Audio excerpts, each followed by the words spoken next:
Assalamualaikum warahmatullahi wabarakatuh. Perkenalkan, nama saya Muhammad Ihsan Nasrullah dari TRMA NRP 07.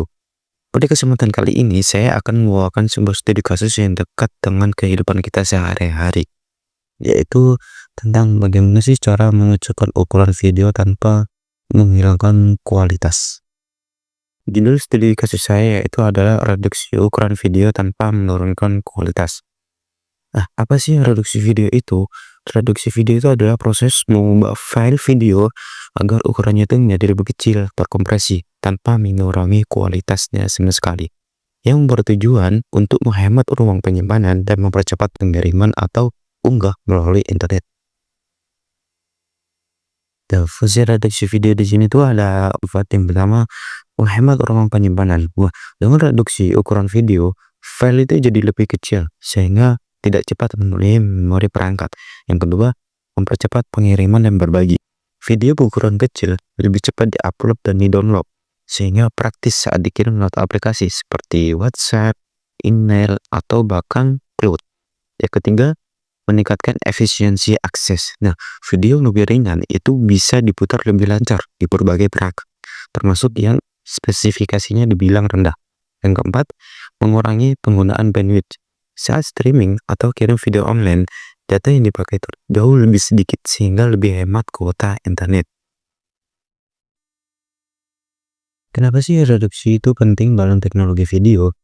Video dengan resolusi 1080p atau 4K itu bahkan bisa mencapai beberapa GB doang hanya untuk beberapa menit. Nah, tanpa reduksi itu sulit untuk disimpan atau dibagikan kepada seseorang. Tanpa reduksi, jaringan internet itu juga akan terbebani. Dengan reduksi, aplikasi seperti YouTube, Netflix, Zoom, dan TikTok itu bisa tetap lancar di berbagai kondisi internet. Dan kita sebagai mahasiswa itu juga bisa mengunggah tugas, misal video ke LMS.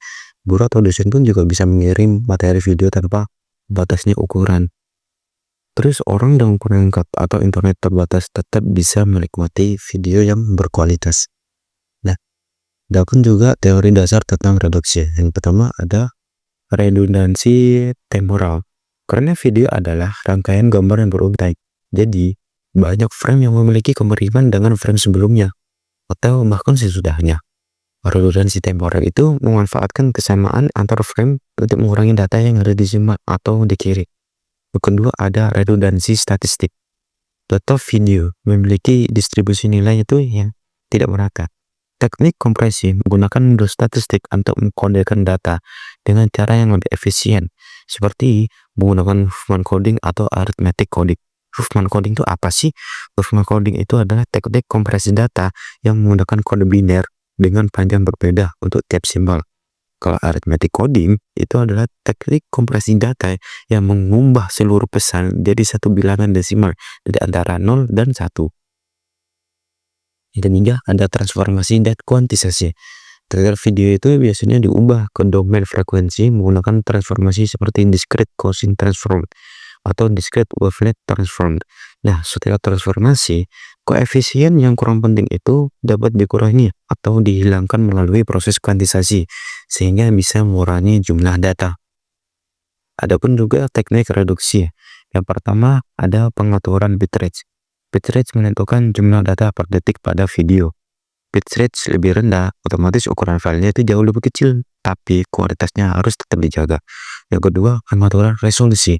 Menurunkan resolusi sedikit, misalnya dari 4K ke 1080p atau bahkan ke 720p, tapi tetap HD.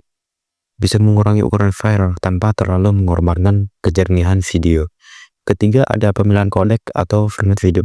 Kodek modern Wacom H.265 atau HFC AV1 lebih efisien daripada kodek yang lama, yaitu H.264 MPEG-4. Format video juga berpengaruh, misal MP4 itu jauh lebih hemat dibandingkan AV1. Format adjustment mengurangi FPS dari 60 ke 30 fps untuk konten biasa. Oke. Nah, apa sih bedanya reduksi lossless versus lossless? Kita bahas yang lossless-nya dulu. Jadi prediksi lossless itu adalah metode kompresi di mana data dapat dikompresi dan dikembalikan ke bentuk aslinya secara sempurna.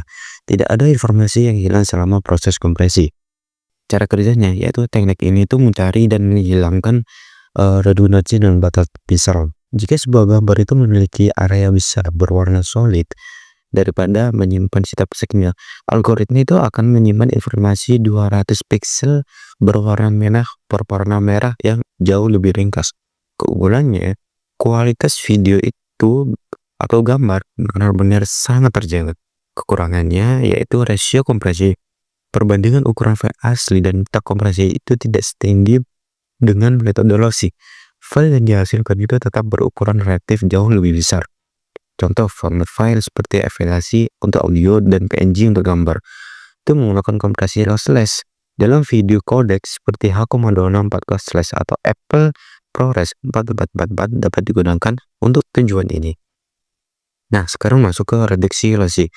Reduksi lossy itu apa sih? Jadi, reduksi lossy itu adalah metode kompresi di mana sebagai informasi atau data itu dibuang secara permanen untuk mencapai rasio kompresi yang lebih tinggi. Cara kerjanya gimana? Cara kerjanya yaitu algoritma ini itu membuang data yang dianggap tidak perlu atau tidak penting. Misal, dalam video, detail warna yang sangat mirip diubah menjadi satu nilai yang sama, atau frekuensi audio yang tidak terdengar oleh manusia itu dihilangkan. Metode ini juga memanfaatkan keterbatasan persepsi seorang manusia. Keunggulannya apa sih? Keunggulannya yaitu menghasilkan ukuran file yang jauh lebih kecil, sehingga sangat ideal untuk streaming video di internet, penyimpanan di perangkat seluler, dan pengiriman data yang efisien. Kekurangannya yaitu kualitas video itu akan menurun seiring dengan peningkatan kompresi. Jika proses kompresi itu dilakukan sering banget atau dilakukan secara berulang kali, disebut generation loss. Kualitas jauh akan semakin buruk. Contoh file populer seperti JPEG, gambar, MP3 audio, MPEG atau H.264 video itu menggunakan kompresi yang lossy. Adapun implementasi reduksi dalam kehidupan kita sehari-hari yaitu streaming platform video online, kayak misal YouTube, Netflix, Disney, itu menggunakan reduksi agar video itu bisa ditonton lancar meski internet terbatas. Yang kedua, ada video conference seperti Zoom, Google Meet, Microsoft Teams, itu juga melakukan reduksi real time. Adapun juga media sosial, ada TikTok, Instagram, WhatsApp, itu otomatis mereduksi video itu sebelum diunggah. Adapun juga keamanan atau CCTV. Rekaman CCTV itu juga menggunakan reduksi agar hemat kenyamanan. Dan di sini saya juga mengambil studi kasus kita dalam sehari-hari, khususnya saya yaitu seorang mahasiswa. Nah, masalah pertama yaitu kita membuat video presentasi kompak dengan durasi sekitar 10 menit dan kualitas 1080p. Ukuran filenya itu mencapai 1,2 GB. Tetapi LMS kampus itu hanya menerima file maksimum 200 MB. Solusinya gimana sih? Solusinya yang pertama itu melakukan reduksi ukuran video menggunakan software Handbrake atau VLC Media Player. Yang kedua, menurunkan bitrate dari 5000 kbps sampai 1800 kbps. Menyimpan dalam format MP4. Terus hasil akhirnya, ukuran videonya bisa menjadi jauh lebih rendah, tapi tetap terlihat jelas atau HD. Ini studi kasus yang kedua adalah tentang mahasiswa yang ingin mengirimkan video dokumentasi kegiatan organisasi atau ormawa berdurasi 5 menit dengan kualitas video yaitu 720p. Karena aslinya itu 500 MB atau bahkan bisa beberapa gigabyte. Nah, sedangkan WhatsApp sendiri itu membatasi pengirim file video maksimal 100 MB. Solusinya gimana? Solusinya tetap di ukuran aslinya di 720p HD, tetapi turunin bitrate-nya dengan menggunakan kodek modern. Bitrate diturunkan dari kurang lebih 3000 kbps sampai 1000 atau 1200 kbps memakai kodek H.265 atau HFC yang lebih hebat ukuran. Yang ketiga, pecah video menjadi beberapa bagian opsional sih ini kalau tetap ukurannya besar. Kesimpulan yang saya ambil dari studi case ini adalah reduksi video itu merupakan proses untuk menurunkan ukuran file video tanpa memperbaiki kualitas secara lebih jauh.